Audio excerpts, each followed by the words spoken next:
Hey RCW followers, Ben Zink here for the RCW Coaches Playbook. We're elevating our coaching, elevate the players. She's trying to set.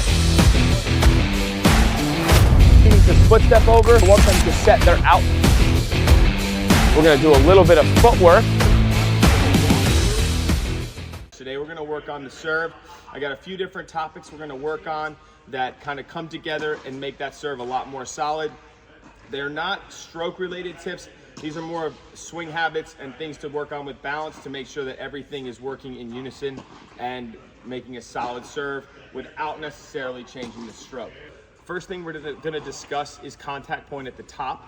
I like to use pronation. So pronation is your thumb up, thumb down, rotating, keeping the wrist nice and straight. A lot of players I see come in and they round the wrist to make contact. That's really bad for the wrist. Also doesn't give you the drive through the ball that we're looking for. So first drill I like to do is I have my player kind of start with their racket as a form of like using that as their thumb. They're gonna just toss the ball lightly, rotate, and finish with like a thumbs down, okay? So Lindsay Zink is gonna give us our demo. She's gonna toss the ball up. Notice that the thumb starts up, and then when she finishes, it goes down. Good? Good. Ball's not going too high. You want your player to really just focus on the rotation of the wrist. You don't want to feel like they're going through their whole motion. You're trying to isolate that a little bit. Taking that a step farther as we go forward, we want the serve to now go forward, so we're not going to pronate it into the ground, obviously. So what I like to have my players do, I'll actually have them bend on one knee, put their racket in a half position, so they're starting with their racket up. And what you're going to see is you're going to see her elbow really focus on going forward. Then you're going to see her racket pronate, and if you notice, her arm is going to stay above or at her shoulder. It's not going to drop. She's going to really focus on pushing the ball out through the court. When you're making contact with the serve, the one thing I want to emphasize here in this drill is that you're going to see her swing going out. A lot of players tend to want to pull down. They start this hand down, and then it goes this way. When you pronate, that allows you to swing more in a forward direction. You're going to see the ball's going to go over the net here as she pronates and should actually land in the box. All right? So her racket's going to go up. She's going to pronate. Beautiful. Very nice. And again, racket's up. Pronate. Good. And for balance with this exercise, you want to have the foot down. That's kind of the stabilizer. And the hips are in the position as you're going to serve, because obviously you're not going to get as much rotation in this. But again, we're isolating the movement of the arm going forward as we're hitting the ball, getting good clean contact, not a lot of racket movement. So again, when you're working on the pronation, you're going to get them to rotate the wrist, and then you're going to allow that wrist to make sure it snaps forward going into the court. All right? That's step one. We're going to go to the next one. Next thing we're going to focus on here is weight transfer and balance before we're hitting the ball. A lot of things promote us pulling down when we're hitting, because we think we're hitting down into the court.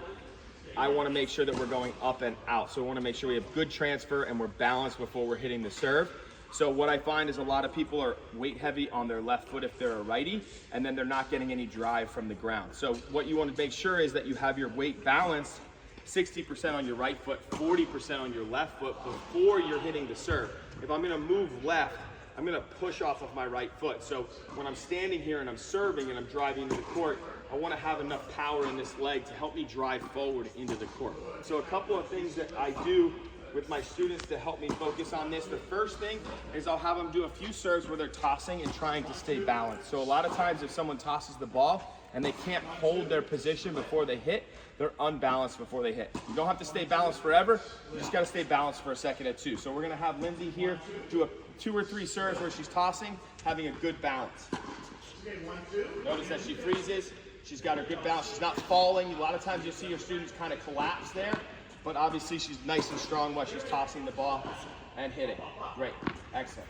Next thing I want to see is she's going to do another serve, but now she's going to walk through it instead of jumping, so she can feel her balance and her weight shifting from her right foot. So she's just focusing on her right foot, pushing into the serve. When we're jumping, sometimes we lose traction of what foot is pushing. So what she's going to do is she's going to serve, and she's going to then just walk through off of her right foot as she hits the ball. She's going to push in. Beautiful. Not a full throttle serve, but just feeling that transfer of weight from her back foot, pushing. That's it.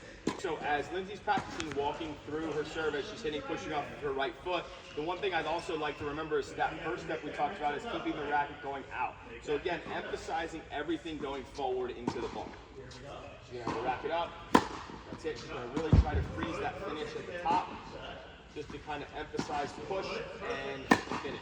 So again, as Lindsay's working on pushing off her right foot, I'd like to add a little bit of that last step into this if I can, and try to have my students push off their right foot and actually freeze that finish as if she was on the ground, just to emphasize the tie-in of the right foot pushing and then the swing starting into the ball where she's getting that good contact. So she's going to finish that racket more forward, not necessarily that full swing just yet.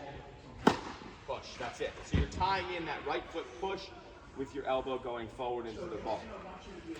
Last thing I want to discuss here as we're moving forward is balance when we're hitting. So a lot of times people will go up to hit their serve and they will pull their abs down, and then that promotes that collapse. And so what we're trying to do is eliminate that.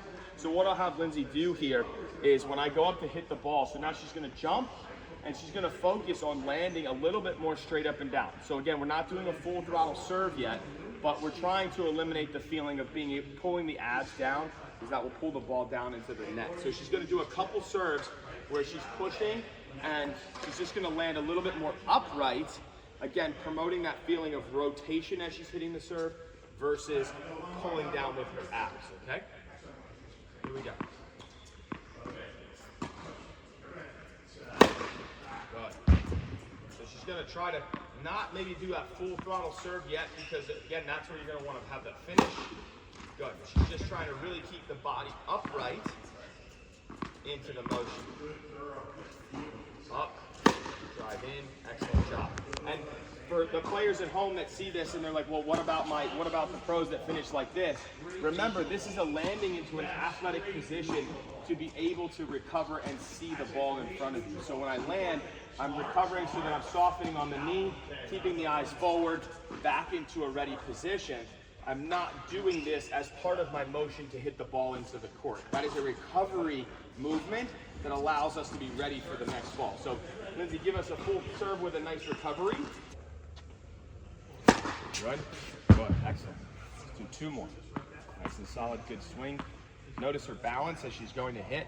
Very solid, pushes in, good recovery back. So again, tying that in is very important. Good. A lot of coaches tend to do the serve without the recovery step. It's very important to tie that in, because that is still part of the motion. A stroke starts when you move to the ball and get ready to hit, and it ends after the recovery, because that is the entire thing. A lot of times people will just serve and they won't practice that recovery step, and then they're late to responding to the ball. So just make sure as you're serving, you're having your players do a recovery step, or you can feed them an extra ball afterwards so they get response of the return. Hope that was helpful, everyone. Again, look forward to having you in the next video. Don't forget to like and subscribe.